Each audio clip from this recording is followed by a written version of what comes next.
Hey guys, mcfixit here. We're going to be taking this Discraft ESP FORCE and adding a cool stencil to it and then dyeing that stencil. So this is the Jedi Order stencil from the craftchop.com where I downloaded that. They have lots of different files. I ended up cutting this on a Cricut. It's going to be hard to see here.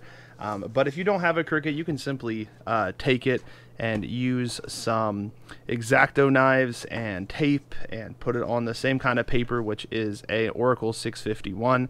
I chose this to be about 2.5 inches, so it'll fit right up here very nicely. Make sure you have yourself some water and Dawn dish soap, a magic eraser tool, lots and lots of paper towels. You may also want to have some kind of ruler so you can make sure you're all lined up. I also use transfer paper, and I put just a line down the center and a line here, and then I used a wombat, which is a little bit bigger of a disc, and drew a circle around the outside edge just to give me a good idea. I use that kind of as my ability to just put it there. You may want tape as well, especially if you're going to cut your own stencil. Acetone is super helpful. We're going to be using black iodide poly, and I did put a card up here, and you'll see a link in the description. I know that says it's for Pro Chem and Dye, but I did the exact same solution amount here if you want to know exactly what I'm doing, and a little jar for acetone to clean off your brush at the end. So go ahead and grab your magic clean eraser, some paper towels, and go ahead and wash your disc. Go ahead and turn on some water. Get your magic eraser nice and wet, and just clean the whole disc off. Yep, just like that.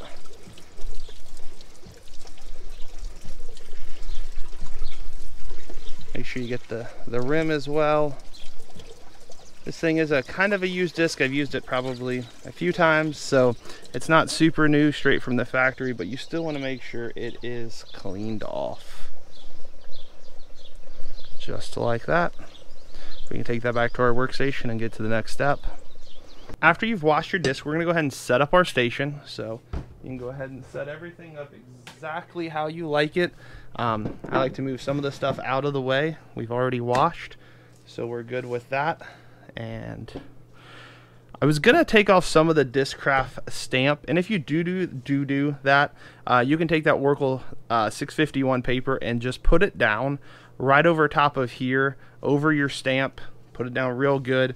Make sure you get one of the tools and scrape it all out. And I don't know if I mentioned, you also will need these tools in the video because you're going to want a pick and some kind of tool to scrape down your stamp. And so right there, you can put some acetone over whatever you don't want. So if you want force to stay and you want that gone, you can do that. Or if you want the force gone, whatever you want to do, you have that option, and it's really easy. It just uses some acetone and some paper towels. But we're not going to do that. We're actually just going to put it up on the top of this disc, and I'm actually going to remove that plate for right now. So we need to transfer this, so we have to use transfer paper, and it's going to look like this on the top of the disc. And so I like to go ahead and pull this apart for your transfer paper. Save the backside. I reuse this thing so many times. As long as you put it back on the waxy side, you can keep reusing this, which is one of the things I like about this transfer paper. I'm going to scoot these paper towels out of the way for this moment in time, just so we don't catch any of that on the disc. So go ahead and put your stencil, and then I just try to line this up, which is kind of hard to see because I don't put any color on my stencils. My Cricut, I do believe, allows that, but I just haven't found it super effective yet. So once you have that on there, go ahead and grab your little tool here and just start getting all of the air bubbles out right there. I'm not really worried too much about air bubbles at this point. And then the same thing on the back side. The main thing this is doing is it's allowing that whole stamp, the whole stencil, to stick. So we can make a really cool stenciled disc. Okay, once you get that, you can go ahead and flip that back over a couple of times. And notice your transfer paper, if you have anything on your table, oh, so we don't want to have happen. So I gotta go slow. Come back. Push it back down. Yeah, there we go. Okay. So that is what we want. Now the next thing you have to do is decide which part is going to kind of be the part that's going to get the dye. I'm going to be using black dye, so I'm going to say that's the part that's going to be dyed black. If you choose a different color, that's fine. So I'm going to go ahead and get this outside layer, and you should be able to just peel it off just like that off that transfer paper. Perfect. And go ahead and throw that away. You don't want that messing up the rest of it. Then you have to find the next part you want to do. And so this one should only have 2 different parts I have to do, but sometimes they do get nasty and kind of get ripped up. So you do have to kind of be careful. You can also use scissors to kind of cut this if you need to as you're doing it. This one would be a hard one, I think, to do without a Cricut, but most all of these are still doable without a Cricut. Or find a friend who has one and just say, hey, can I borrow it for half a day? Typically people are pretty nice and will allow you to do that. So that's kind of a good thing that went ahead and ripped off, because this is where this one gets kind of tricky. Perfect. Let's see if I can just, nope, almost.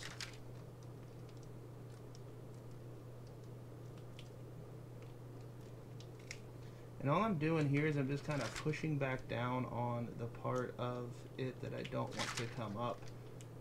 Perfect.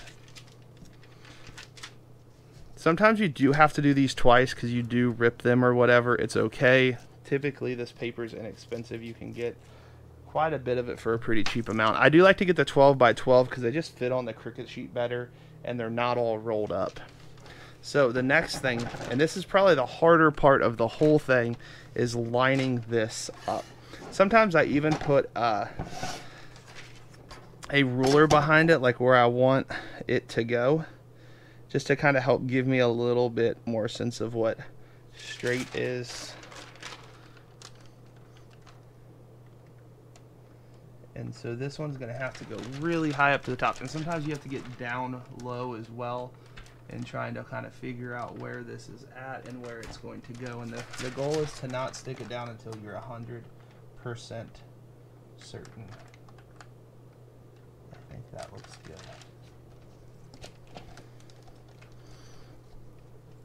This is really where you want that credit card or this little Cricut tool, and to press down very firmly but not destroying your stamp. Not stamp, stencil. I keep calling it a stamp, I'm sorry. To me, it's kind of like an additional stamp, so maybe I'll term that and get paid millions by YouTube for making a new name up or something like that. Probably not. But I do appreciate you guys watching this.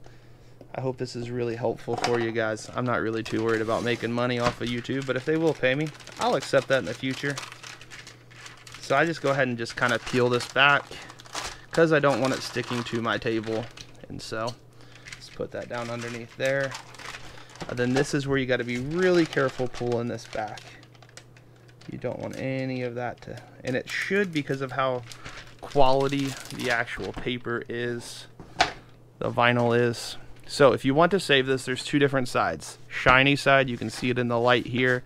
Unshiny side, it's kind of like wax paper. I just try to kind of line up center again. Doesn't have to be perfect. Set that off to the side. Reuse that for another day. I'm not worried about this here. I'm just going to push it down just for the sake of it. But you do want to come back. Any place that you have an edge, you want to come back and just be careful of. Okay. I think that looks pretty stinking good. I did have paper towels down at the beginning, and there is a good purpose for that. It keeps you from ruining stuff.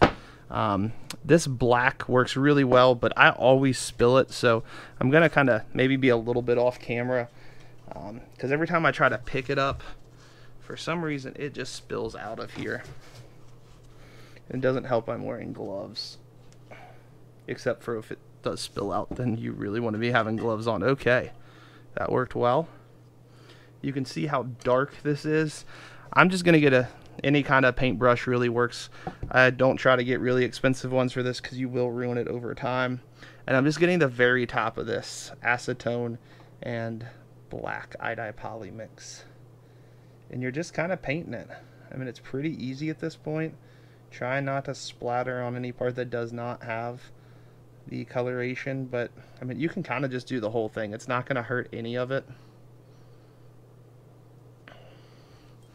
So you don't have to be a professional painter. You don't have to be Bob Ross, but you can if you want.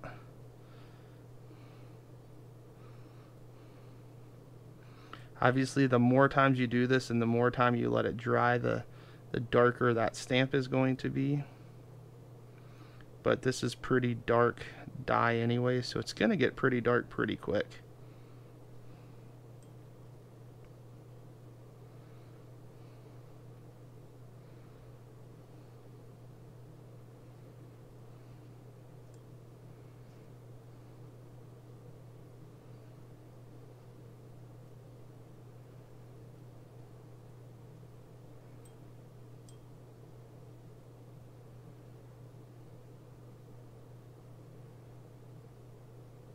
So I've gone around that about 3 or 4 times now. You're going to go ahead and let this thing sit after you clean off your paintbrush. Make sure to clean it off. Take the extra couple of seconds. Do it right. This is just acetone. It's been used a number of times, but you're doing a black, so it's not going to really matter. You just don't want that to be ruined for the next time you use it. Perfect. Go ahead and let this thing sit for at least 5 minutes. Okay, that's gone ahead and sat for 5 minutes. I'm going to go ahead and grab a little bit of Dawn dish soap and water, spray it, just do a little bit of a cleanup. We'll do this again in a minute. And sometimes you do pull up the paper a little bit. That's fine when you do that. It's pretty much ready to go. We'll just blot that back down. Go ahead and flip it over. Pull up the back side right there. Go ahead and keep pulling.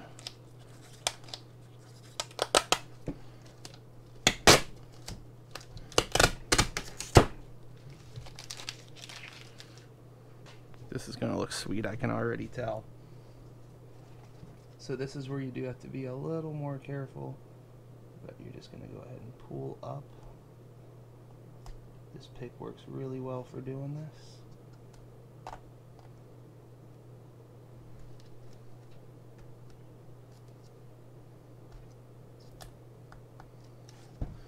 See, just a touch of imperfection, but that doesn't really bother me too much.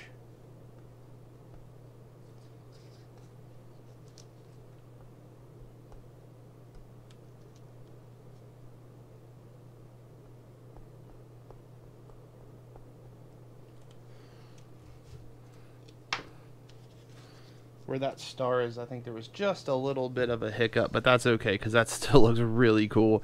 That does help make the disc pop a little bit more and makes it kind of unique in my opinion, at least. I would go ahead and wash this disc one last time. You can even do it out here. Just put a little Dawn dish soap and water on it, just to make sure you got all the different stuff up and you're not having any leftover nastiness on it. And there you go. If this was helpful, please like and subscribe. Please comment if you do have any questions. Thank you guys so much for watching.